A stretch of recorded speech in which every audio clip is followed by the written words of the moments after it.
Hello, my name is Donovan Bigelow, and these are going to be two lectures on evolutionary psychology.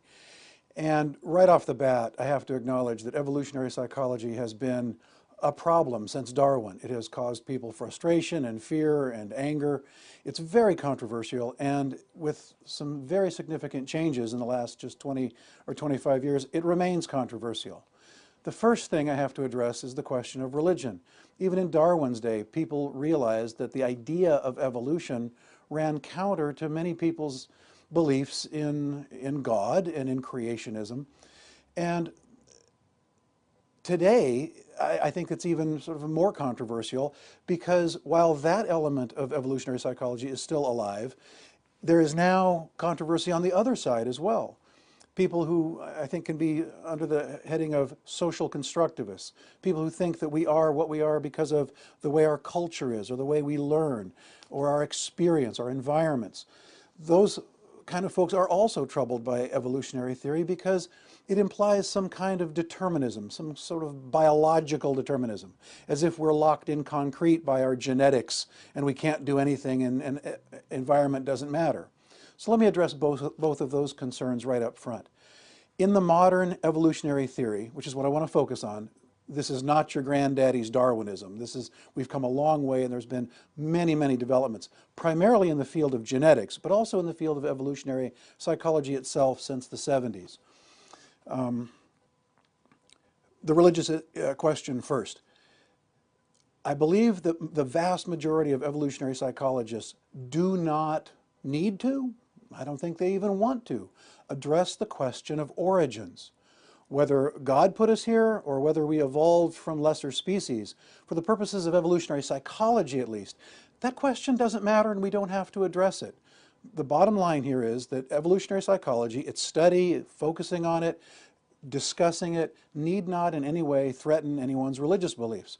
I think it's fair to say that most of the most mindful evolutionary psychologists take the position that however we started, however we got here, then we must assume that if we evolved from a lesser species, then the evolutionary dynamics that we're going to talk about today are in play, were in play before, are still in play, and lent us the characteristics that we have as a species.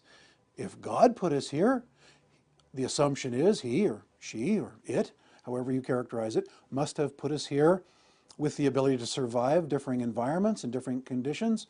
So put us here, perhaps, with evolutionary tendencies that will allow us to adapt and survive.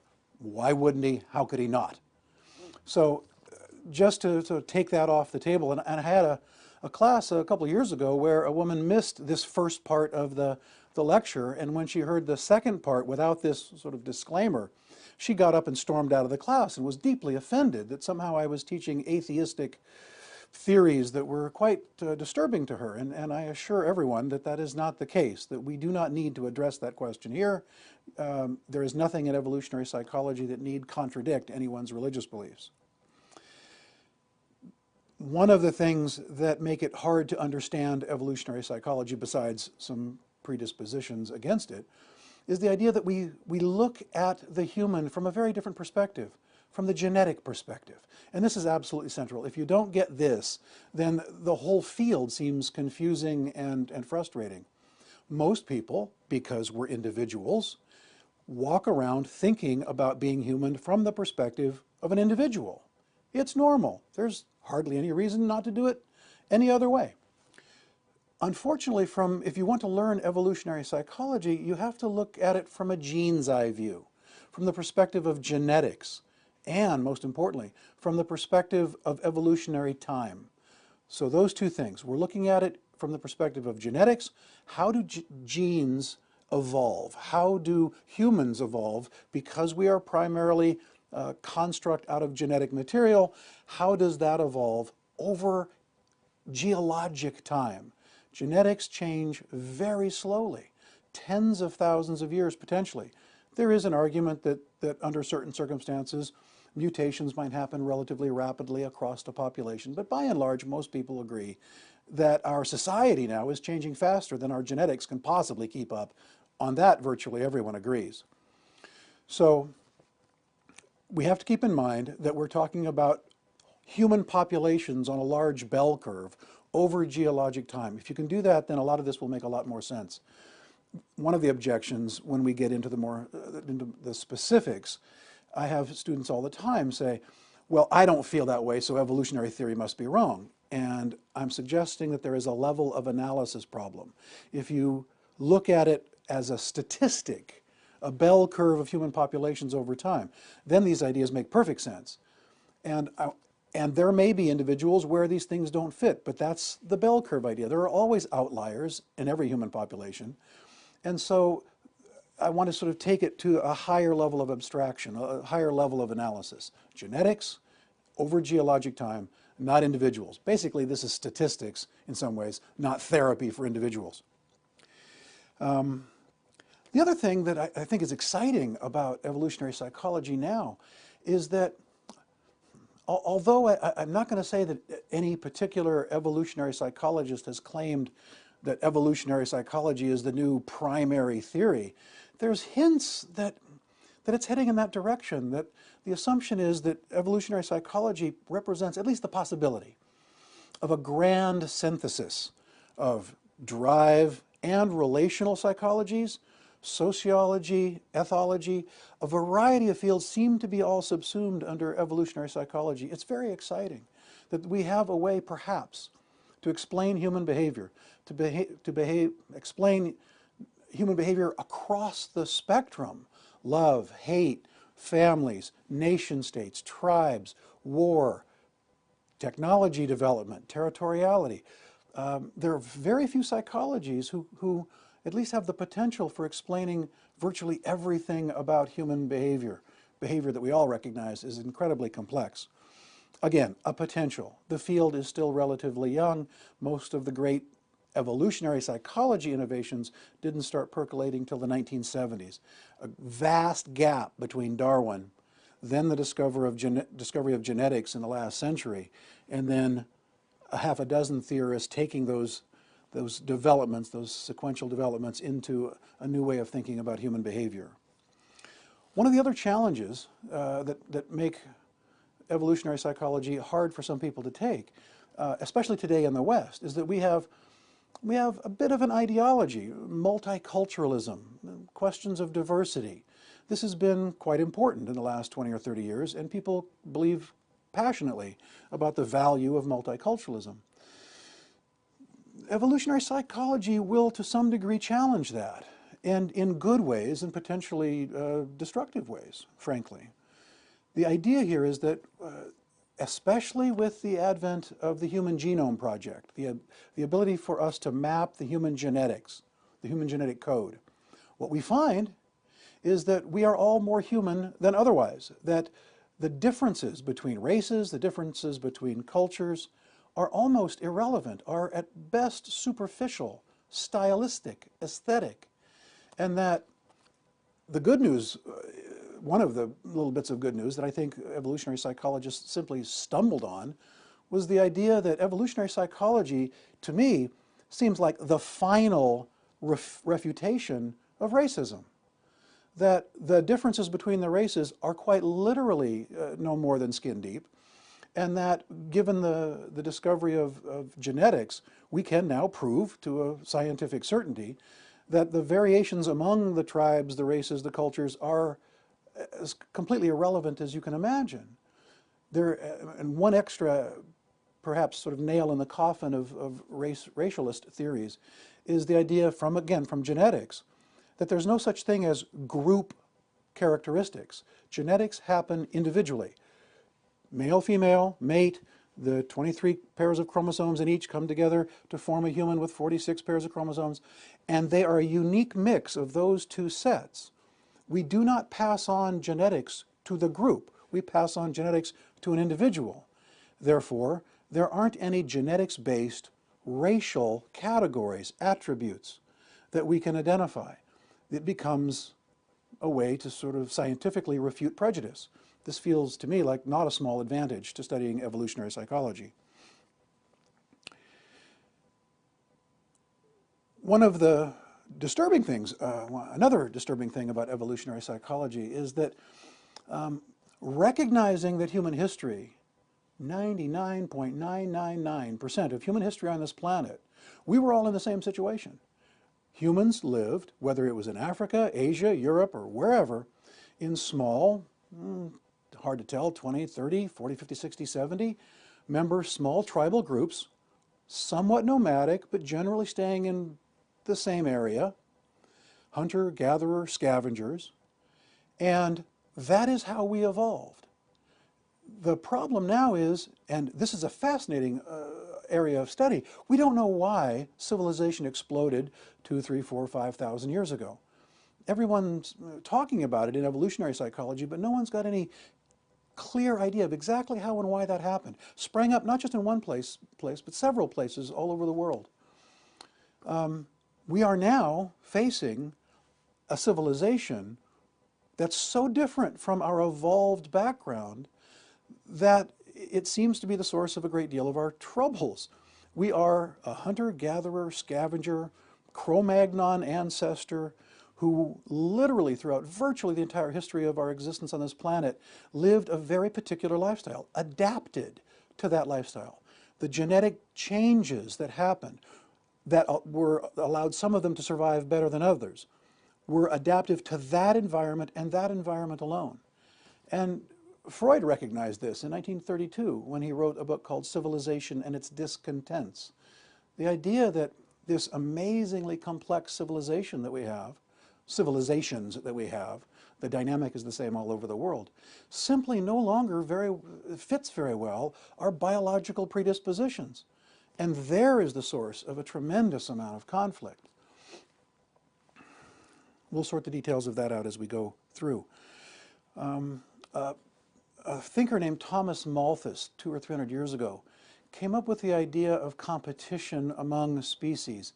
His idea was that populations grow faster than resources can be made to satisfy everyone's needs. So that, and this strikes many modern Westerners as very difficult to take. Human experience on this planet is inevitably riven with conflict, with competition, unforgiving, unrelenting competition. This strikes directly at most of our cherished Western religious and ethical values.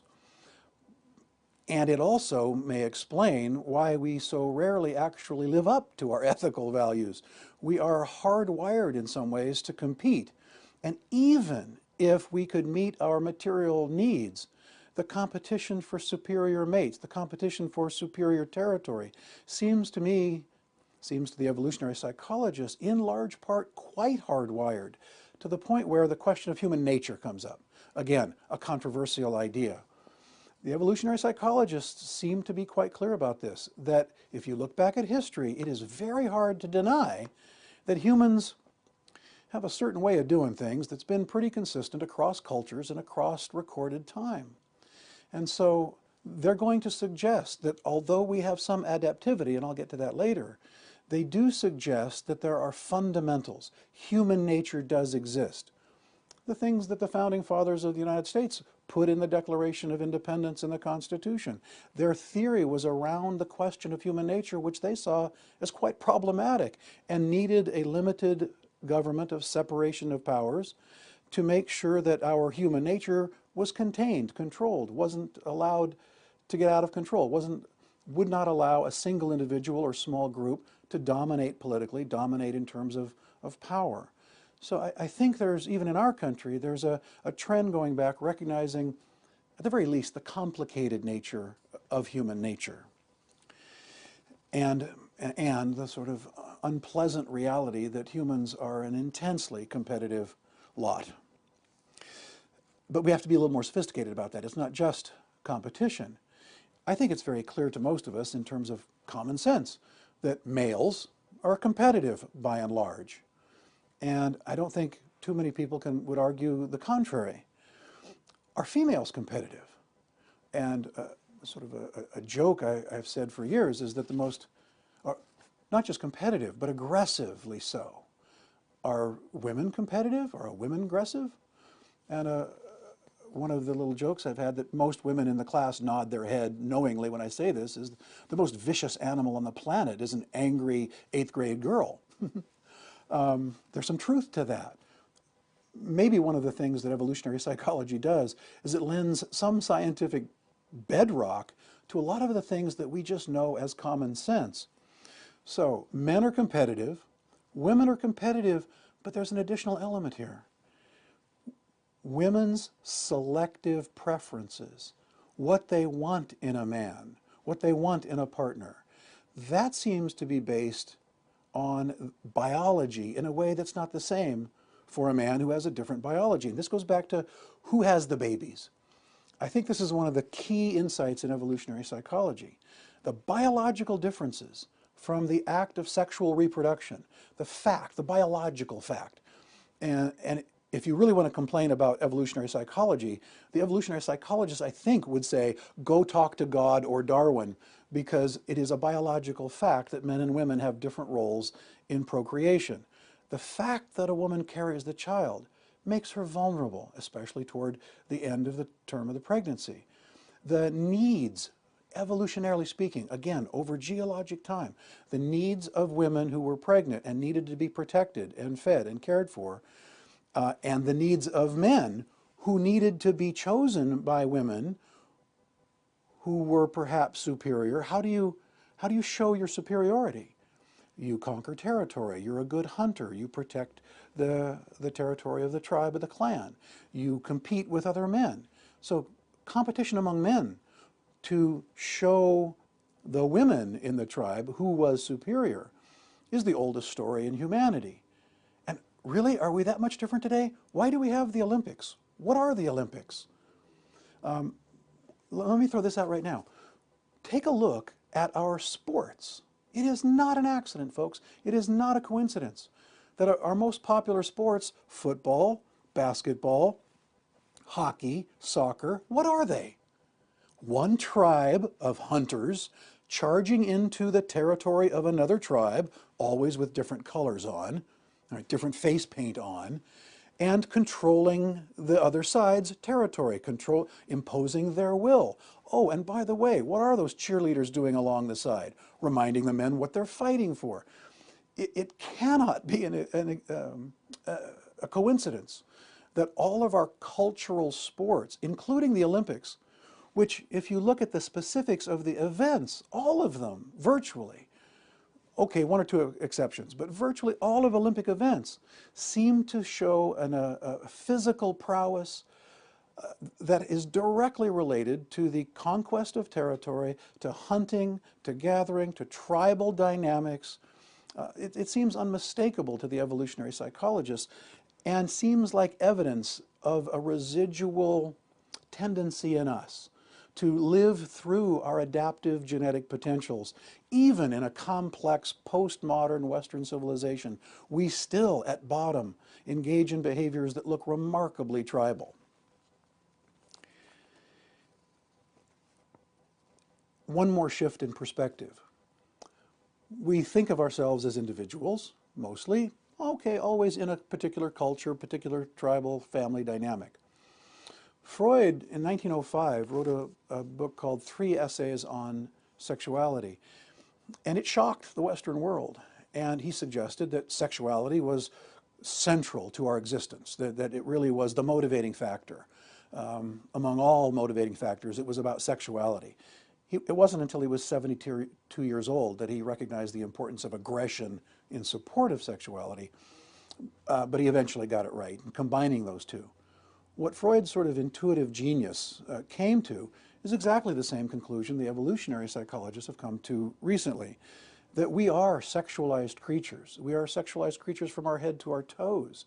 And of course we are, because the ones who were that way over evolutionary time had more success in mating. Their genes, with those tendencies, tended to be passed down to the next generation and the next and the next more successfully than the ones who were a bit lackadaisical about sexuality. So the simple truth is, in terms of sex and aggression as biological precursors to our behavior, we had to be the ancestors of the very aggressive ones, the very sexual ones. And I don't think it's a stretch, folks, to ask you to look around your world. You cannot turn a television on, you cannot go to the movies, you can't walk by a magazine stand without being inundated with sexual and aggressive imagery. It's pervasive, it's universal. It isn't just a moral failure, it isn't just a sign of weakness, it isn't just turpitude. It has to do with living out an evolved tendencies. Now, one of the great innovations in evolutionary psychology in the modern time is that we have adaptive potentials. We're not, this is really important, we're not hardwired, we're not biologically determined. Probably the great innovation in modern evolutionary psychology is this idea that we have, and this sounds kind of odd, but go with me, an adaptive, hardwired biology. We're hardwired to be adaptive. That's why humans have survived and have conquered the entire planet. Every type of environment, the Arctic North, the triple canopied jungles in the Congo, there is no place on the planet, and there is no other species on the planet that lives in such diverse environments. We somehow, humans developed, or were given by God, this adaptive potential. Now the question is, how fast can we adapt? And the answer is slowly, it appears. We've adapted to civilization, but I think we could argue that we haven't adapted very well to it. Our problems are astonishing. We have taken tribal warfare and made it global. It's disturbing to realize that not just are we now having world wars, but we're having so many of them, we've started to number them. This is, if you step back and think about that for a minute, it's shocking and it's dangerous. And it suggests that evolutionary psychologists might have been onto something, that we're effectively identical creatures to the Cro-Magnon ancestors wandering around the plains of Africa, Asia, and Europe 50,000 years ago, except now we have large caliber weapons and our fingers on nuclear triggers. My hope is that the study of this material might give us access to a way of thinking about what it means to be human that might actually allow us to help solve our problems and not just pretend they aren't there. That's the naive hope, perhaps. Okay, now with all of that as preliminary material, let me get to the nuts and bolts of this. Everyone's heard the phrase, most of us have heard the phrase, natural selection. But that's got some elements to it that we must understand or we won't understand evolutionary psychology at all. If we don't understand these three things, variation, inheritance, and selection, these are the mechanisms of natural selection that have allowed evolution to happen at all. It starts with sexual mating. We have genetics that get mixed, and mutations, what the evolutionary psychologists called variations.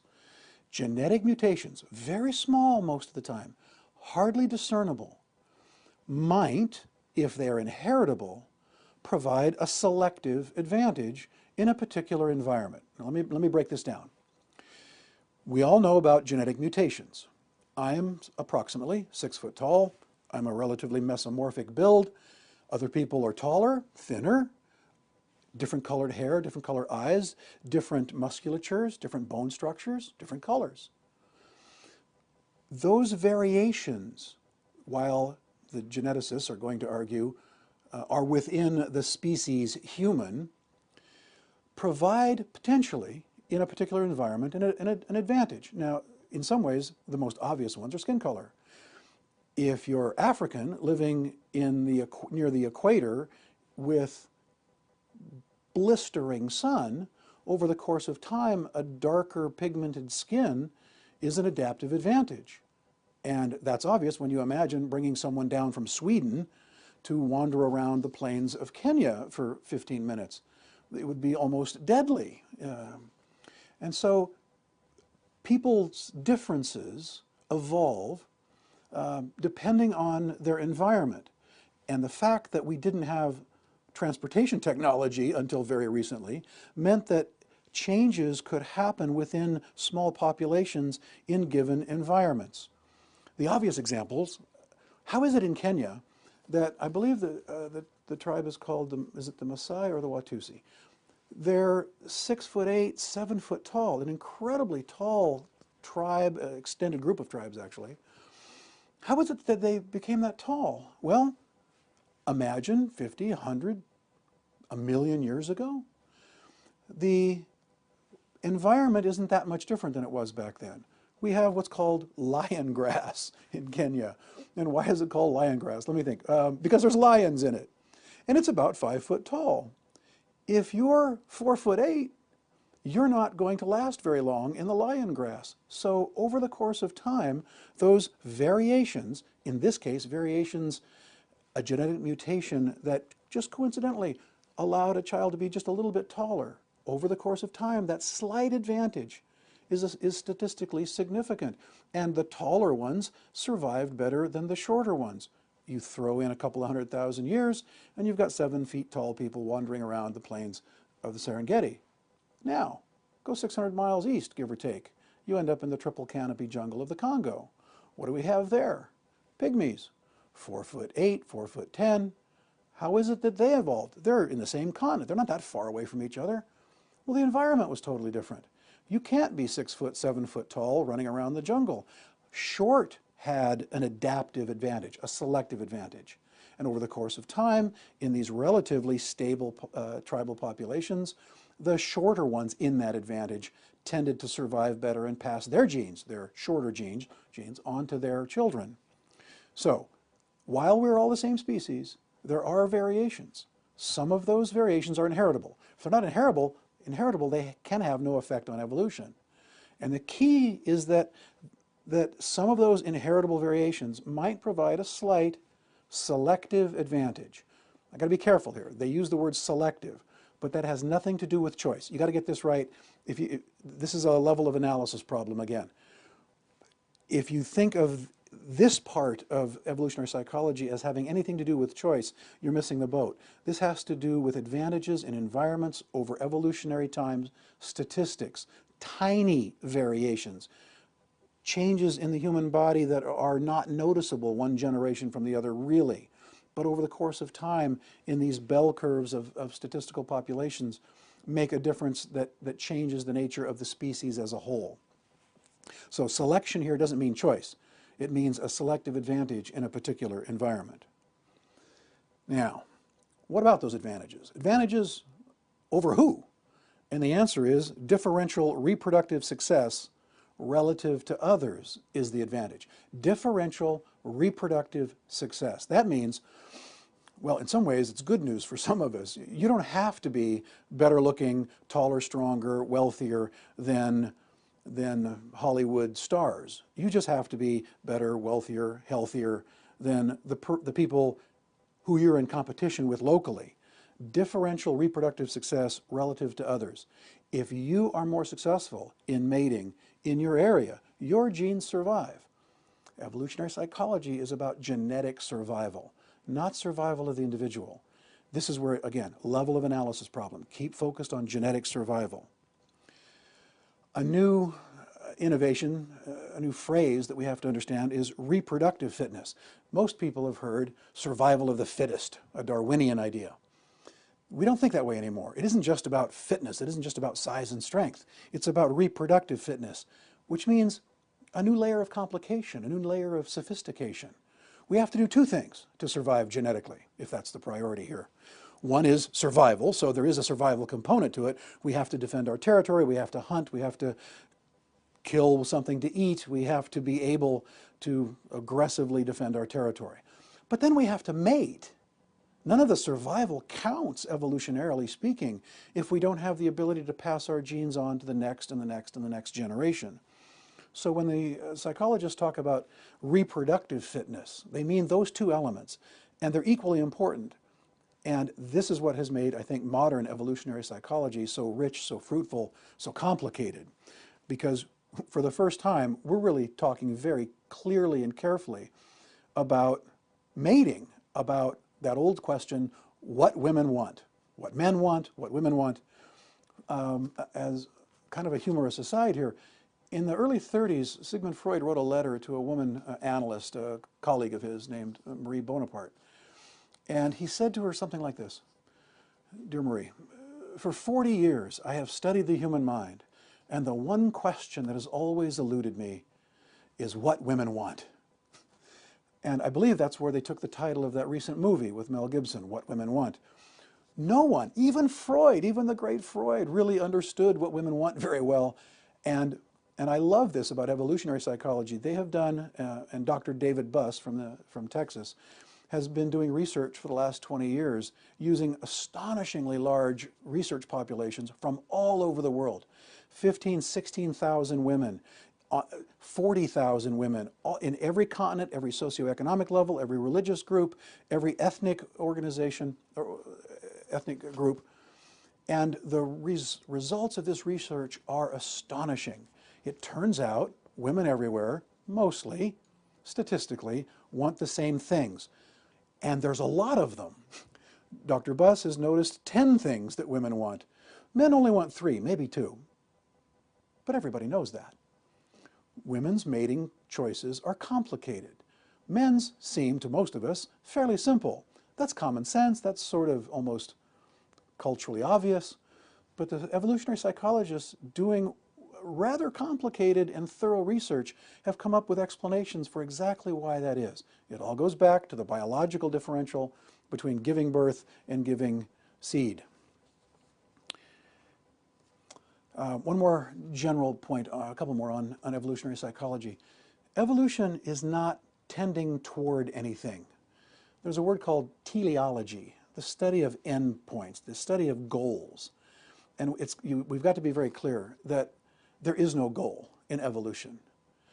There is no larger evolutionary consciousness. Carl Jung created this idea of the collective unconscious. The evolutionists would probably dispute that. We don't know what the future holds. Evolutionary psychology has no ability to predict the future other than recognizing human nature is consistent and predictable, so I guess there's a way of doing that. But evolution has no goal. There is no redemption at the end. There is no vision of where we're heading. Evolution is only concerned first with the genetics and then with the variations, the mutations, if those variations or mutations are inheritable, and if and only if they provide a selective advantage in the particular environment. Then there's a slight change, which over time becomes the norm in that species if it continues to provide an advantage against the other members of that species in that environment. So that's it.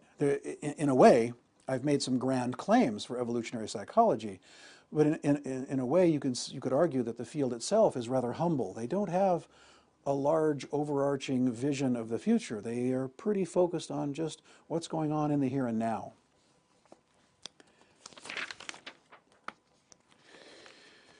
Technical note, Mendelian genetics. Darwin and Gregor Mendel, the individual who really sort of pioneered the first genetic studies, even though he didn't understand genetics at the microbiological level, that came later.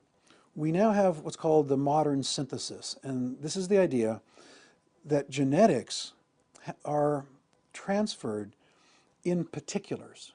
Chromosomes, genetic strands, are transferred to children in discrete packages, discrete building blocks. Genes aren't merged with other genes. They don't meld together. It's more like shuffling a deck of cards than bleeding colors into each other. The particulate theory of genetic inheritance was necessary in order to recognize the lack of group dynamics. Another thing that evolutionary psychology is very famous for is the use of ethology, the study of animal behavior. Can we extrapolate from animal behavior into humans? Can research on primates primarily, chimpanzees and others, does that give us some insight that's useful in the study of humans? We have to be careful. Humans aren't chimpanzees, but it is, I think, useful to think about these things. We can see evolved tendencies in other animals that seem to reflect something about the way we do things. It's a useful study as long as we don't go too far with it. Another idea fostered by a researcher named Hamilton, he came up with this idea of inclusive fitness. And this is where evolutionary psychology starts getting a little complicated. It isn't just about individual survival. It's about the family. It's about the group. and that we have relationships within which, working together, we can survive and mate better than we can on our own. We are a herd species. We evolved in the context of tribal organizations. We are not like not like tigers. We're more like lions. We're more like wolves. We're a tribal herd species. We don't do well on our own. Solitary confinement is punishment. Very few, and maybe there's a few of you out there who are at the ends of the bell curve, who find being alone a good thing. Maybe it is, maybe it isn't, but it seems quite clearly that that's the exception that proves the rule again. So we have to think about evolution in terms of family structure, in terms of group structure. This is one of the times, again, where evolutionary psychology sort of lends credence to common sense. Blood is thicker than water. We all know that we would defend our immediate family, most of us, over defending complete strangers. This explains why. We're in fact hardwired. We're hardwired to defend our relatives. Why? Genetically. They have our genes. They have lots of our genes. You may have some conflict with your brother, but he's got half of your genes, so push come to shove, you will support him over a complete stranger. What this does is it flies in the face of our Western values of altruism. The evolutionary psychologists are suggesting that there's no such thing as altruism, that we will do a lot for other people, but they tend to be related to us in some direct way, and that the farther away we get from direct blood relations, the less generous we are. The research on this has been clear as a bell. And yes, there are Mother Teresas out there who sacrificed their lives for complete strangers on different continents than they were born on. But again, it feels like that's the very edge of the bell curve. That's the statistical anomaly. That's the rare exception. Mother Teresa was declared a saint. There aren't that many saints out there. The vast majority of us recognize that blood is thicker than water, and evolution gives us an explanation for why exactly that is. So we've already discussed theories by a guy named Williams. Group selection is denied, only individual transfer of genetic material. The idea of reciprocal altruism, which, the old saying, you scratch my back, I'll scratch yours. Nobody in that situation is being altruistic, but we're being mutually cooperative, and we can both survive better if we do that.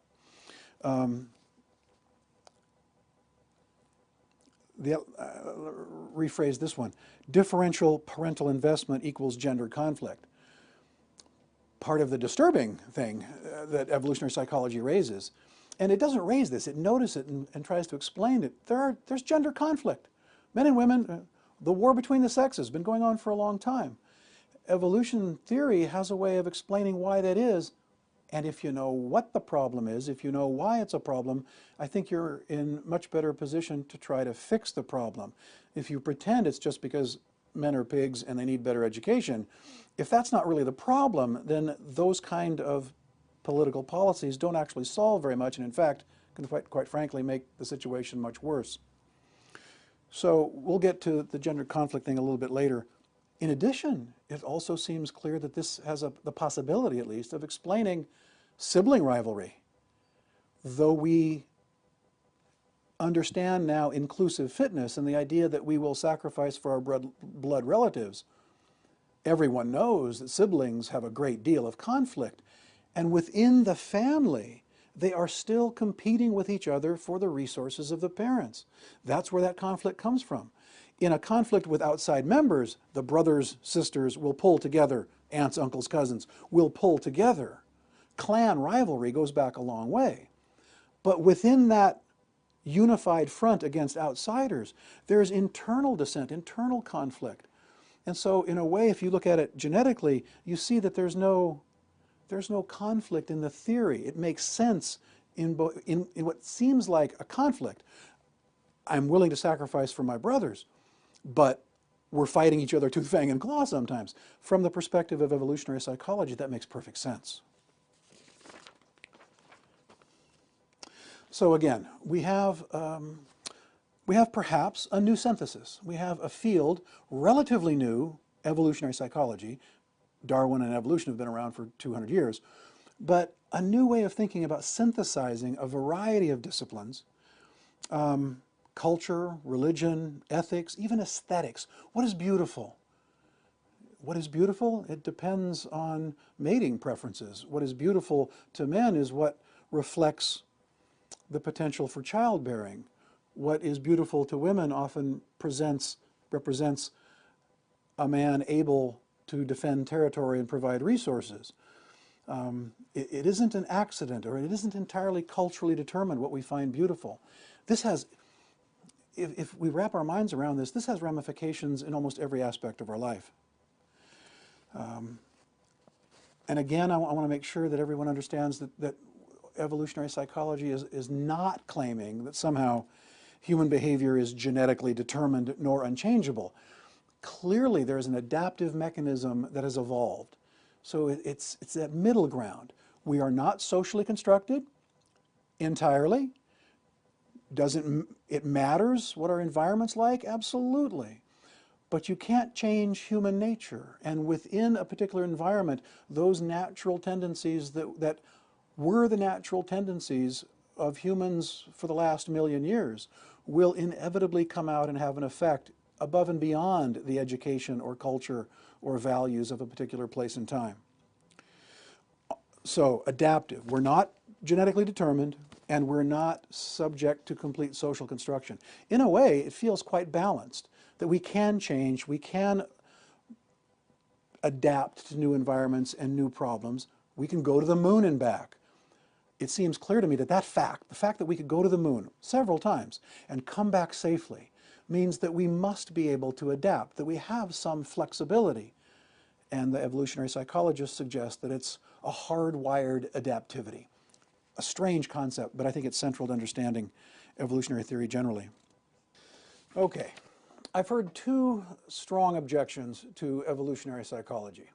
The first is, well, why do we die so young as a species? Historically, it seems clear that most people live to 30, 35. In the traditional societies, that's very old.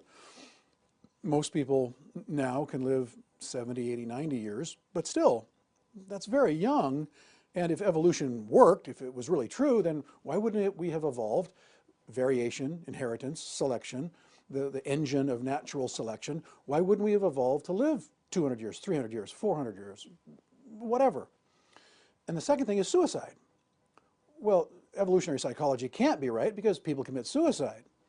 So let me address both those things. In terms of the aging, remember what it's about. Genetic competition, not the competition of an individual. Just because I live to be 200 doesn't mean that genetically I will inevitably have superior genetics. The man and or woman who acquire superior mates through hard work, who burn themselves out in effort, acquire the resources, acquire the superior mating, superior mates that allow them to pass superior genes on. I ask this question: why is it in every culture in the world, without exception, men die younger than women? Women outlive men everywhere, all the time. Go to an old folks' home today. What do you see? Vast majority of women and a couple of very happy old men. But the idea, that has to be explained. And in class one day I asked, why is it that that's the case? Why do men die younger than women everywhere all the time? And someone in the back popped off, because some guy popped off, because women suck the life out of us. And after the laughing stopped, I said, you're absolutely right. And it's called, in theory, in evolutionary theory, pleiotropic effects. At the genetics level, a man who works himself half to death can amass resources, can attract a superior mate, so that he ends up with superior, genetic superior, better adapted to the particular environment, children than his competition, even if that competition lives 200 or 300 years old. So from the perspective of genetics and competition, it's actually more advantageous to, what's the old saying, live fast, die young. It's better to burn out than fade away. Old songs, old lyrics, and revealing a bit of a sort of evolutionary truth, perhaps. But it seems to explain why people actually do the things they do. You can, if you work hard, acquire superior mates, but there's a cost to that to the individual.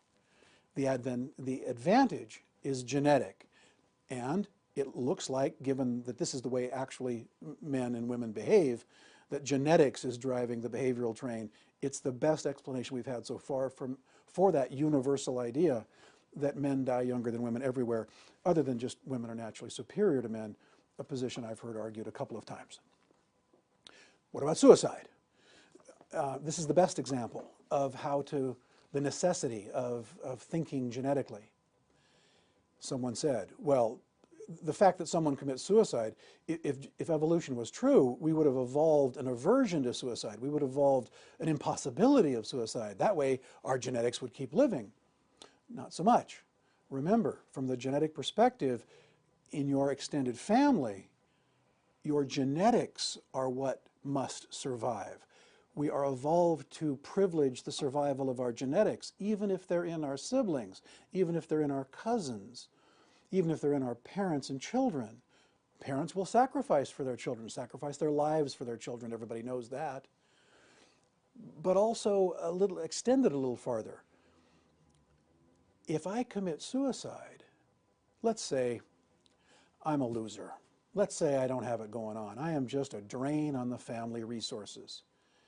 If I commit suicide, I'm actually enhancing my genetic survival by allowing the resources that I am squandering to be given to my more adaptive, stronger, better situated siblings. Then I actually increase the chances of my own genetics surviving through them. The fact that we share genetics in a family means that my suicide might enhance my own genetic survival. But it's a question, again, level of analysis. It isn't my personal embodied genetics. It's my genetics as seen out in the extended family. So the cold reality, and it does feel cold, and people sort of get appalled by this, is that the reproductive potential and net cost to genetic kin, is the way the evolutionary psychologists pitch this, foster suicide in those elements of an extended family that frankly are a net drag on the resources. It's depressing, it's distasteful, it sort of runs counter to most of our sort of moral sensibilities, but it does explain the behavior. All right, back to sexual strategies. This is the phrase that most evolutionary psychologists use to try to understand the different ways that once you've survived, once you've established the basics for living, how then do you acquire a mate? You can't just survive. It's not survival of the fittest anymore. It's reproductive fitness. So you've got to have survival, but then you've got to figure out how to get a mate and how to help your children survive to adulthood and their own mating potential. I think one of the most important innovations of evolutionary psychology is this. People ask, what does it mean to be a man? The evolutionary psychologist would say, you're not a successful man unless you're focused on the grandchildren, unless you're raising your children to be good parents, unless you're raising your children to be the kind of parents that will foster the survival of the grandchildren and beyond. That's the privileged priority in evolutionary psychology. In a way, it's a bedrock scientific theory that fosters the primacy of the family. Interesting parallel. In order to have a family, you have to go through a series of sexual strategies. Now, we used to sort of think mating is fairly simple. You find an appropriate partner, you hook up, and then you live happily ever after. Turns out it's a lot more complicated than that, and anybody that's been on the dating scene for more than a minute knows that this is true. Again, evolutionary psychology sort of reinforcing and explaining some common sense understandings of human nature, as it were. The first thing we understand in evolutionary psychology about sexual strategies is that they are never random. There is no random selective process. We always are motivated. Who we choose has meaning. We have preferences, adaptive preferences, that focus on both survival and reproduction, and they're not cultural. This is, again, part of the difficulty with evolutionary psychology, in that Most people think they're trained to want things. And this theory says, no, not at all. That we instinctively want certain things in a mate. We instinctively want certain things in terms of our ecology, in terms of the food we eat, the vistas we look at. That there's something even about beauty that is a hardwired, pre-adapted preference that if it doesn't control us directly in a determined way, it certainly influences us in a very powerful way. If we're going to select a mate, and that's the first strategy, we have to select one, we have to recognize that these universal adaptive preferences are the same in every culture in the world. How you wear your hair, what kind of jewelry you wear, what kind of clothes you wear, that varies. But the fundamental questions of mate preferences appear in the research to be universal. And they've evolved to adapt to a tribal community. Now, we're not in a tribal community, but we act as if we are around mate selection. We'll get to the specifics of this in just a few minutes. Now, once you've found one, that doesn't end the struggle. You have to attract the mate, male or female. And this, frankly, for men especially, is where the unrelenting, unforgiving competition comes in. Men are territorial, men are aggressive, and the research, even by the best cognitive behaviorist psychologists in the laboratory, have long since shown that that there are gender differences here, that men are more territorial, that men are more aggressive, and everyone that's got their eyes open knows that this is true, that the genders aren't equal on many things. They're differences. I didn't say one is superior to the other. I said they're differences. And those differences are best explained, it seems to me, by the adaptive requirements of our differing biologies. So once you attract one, then you've got to keep them. Everyone that's dated for any length of time knows that there are people who attempt to seduce your partner away from you. There are people who do that. Maybe you're one of them. Keeping a mate involves jealousy, vigilance, sometimes violence. Men are more vigilant and violent than women. The jealousy, the intensity of jealousy emotion is significantly greater in men than women. All the scientific research suggests that that's true. Women aren't as overtly jealous as men are. And it looks like this comes down to one of the female's #1 requirements. The thing women want most, it appears, are resources. Men, because that is the attribute that most likely assures genetic survival of her and her children. Men feel in a similar way that genetic survival is the key, but of course, if they're raising someone else's children, they're not genetically surviving. So this is, again, uncomfortable, and it doesn't seem fair, and it doesn't seem equal. But because of biology, a woman is less threatened by a man's affair than a man is threatened by his partner, a woman's affair. To the woman, a philandering man threatens mostly loss of resources, loss of intimacy, loss of some security. Those are bad things, and it's not to be dismissed as unimportant. It's critically important, obviously. But to a man, a philandering woman, a cheating woman, means genetic death. It is the only capital crime. It means that man's reactions to jealous-making situations are intensely motivated, are potentially quite violent. The example people come up in class all the time with is the difference between Kobe Bryant and O.J. Simpson. Now, I know there's some dispute, but let's go with the hypothetical that O.J. Simpson murdered his wife. He didn't just murder her, he butchered her in an act of almost unspeakable rage and violence. It makes no sense. You want to kill her, you just kill her. But no. The rage makes sense if you look at it as a genetic threat to his existence. Her cheating on him with the boyfriend enraged him to the point of butchery. But it doesn't excuse the behavior at all, but it explains the level of rage. The threat was catastrophic. The threat was genetic death. And so his reaction, made worse by the fact that he was an unstable, probably quite mentally ill man, of questionable character on top of that, makes that behavior at least understandable to some degree. Kobe Bryant. A couple of years ago, Kobe Bryant got accused of some sexual infidelity and was actually taken to trial over it. His wife was there sitting next to him. She wasn't happy. She looked like she was quite angry, but she also had a diamond ring on her finger the size of a goose egg, it seemed to me. And the two different responses between Kobe Bryant's wife and O.J. Simpson, I think, highlight as a, we have to be careful, we can't extrapolate from single events in entire populations, that's obvious, but it's a useful metaphor perhaps to describe the difference in intensity on the question of jealousy between men and women as a function of its effect on their genetic survival. So, if we can't keep a mate, we have to replace one. Marriage is universal. In the vast majority of cultures, monogamous marriage, is the most usual way. Now, there's statistics that show that polygamy is dominant in 83% of the cultures.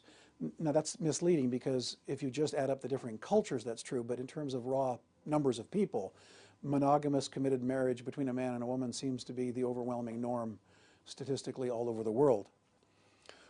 But also divorce is common all over the world. Both of these things are true. And evolutionary psychology explains that there are times when it makes sense genetically to end a relationship. What if your partner isn't fertile? What if the man can't produce a child? What if the woman cannot? What if something better comes along that will better secure genetic survival? The fact that relationships tend to be so vulnerable has to be explained. And in many cases, it seems to me, there's no better explanation than genetic survival through the theory, through the lens of evolutionary psychology. We end relationships. Sometimes we cheat. Sometimes we're committed and monogamous. And in all of those cases, it's, I think, well explained by evolutionary theory with a focus on genetic survival. Now, there are other ways to explain it. There's no question about that. And all evolutionary psychology is doing is presenting an alternative theory.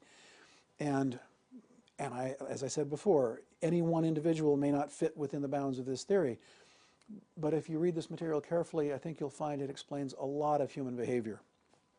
Whether it makes us comfortable or not doesn't argue against it. The fact that I may not like it, that it may violate moral tenets I was raised on, that isn't an argument against the theory. The question is, what does it do in the real world? Does it explain things better than other paradigms?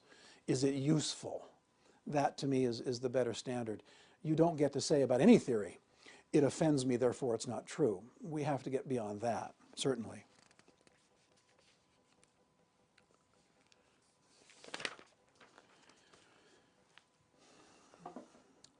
So back to gender differences a little bit. Why is it that mothers tend to be more caring of their children than fathers are?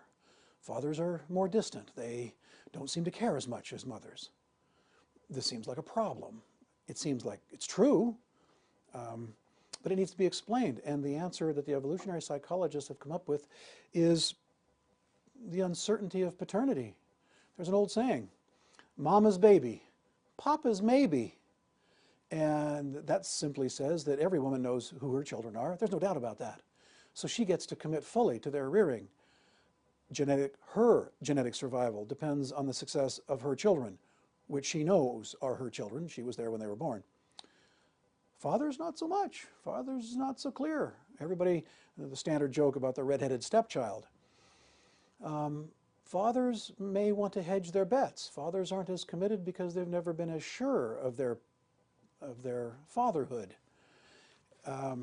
Again, don't know if it's a perfect explanation, don't know if it's true, but it seems to explain what we see on a daily basis in common human life.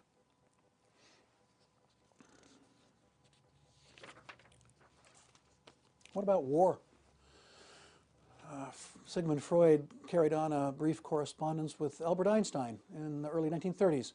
Einstein wrote to him and said, help me understand war. We need to be We need to stop all this fighting and killing. Both of them had lived through the First World War. They could see the Second World War coming by the early 30s, certainly. And so Freud wrote back and referenced, I think, the need for us to identify with each other. And absent that, we tend to act like tribes. And if we believe that our territory is threatened, if we believe that our tribal members are threatened by other tribal members, to us that threatens our genetic survival, and we will respond with all the power we have to survive. We now have shifted our identification to the nations, to the nation states. And the dynamic is the same. Patriotism is the same as tribalism in some ways. Now, we can criticize that and say that, you know, that there's too much of that and we all ought to be in this universal brotherhood of man. But the utopians that talk like that have some problems. They don't seem to understand the inherent, unrelenting, unforgiving competition that Malthus pointed out 200, 300 years ago, excuse me, that even if we could meet all of our day-to-day needs for clothing, food, and shelter, we would still be in competition with others for superior mates, for superior place. Not all places are the same. Not all vistas are equally as attractive. So there's no way to get around the human nature of intense competition. And therefore, there's no way to get around war. That we can mitigate it. We can understand its motivation. And here's the troubling part. The evolutionary psychologists have become clear that most wars are driven by the desire for sexual access, that most wars are wars of conquest, where at bottom, the unstated, unspoken, possibly even unconscious motivation for most of the men involved is access to women. It explains why in war, rape is so common, inevitable in fact, dangerously so. But if you want to work toward peace, it's entirely possible that the only way to do that is in fact through strength. Because as long as human nature is what it is, the evolutionary psychologists are warning us that we are not going to discover a universal brotherhood of man anytime soon. We would have to, in fact, be a different species for that to happen. And genetically, that isn't going to happen for the next 1,000,000 years at least. So it's sobering. We don't like it. We wish there were solutions to this problem. But it's also possible that evolutionary psychology thinking might actually provide us the best way yet discovered for, if not mitigating, at least preventing the wars we can prevent. Utopianism seems a delusion, seems an illusion. And I have to say this, and this might disturb people. Pacifists, people who believe that all war and aggression is bad, from the evolutionary psychologist perspective, they might be the losers.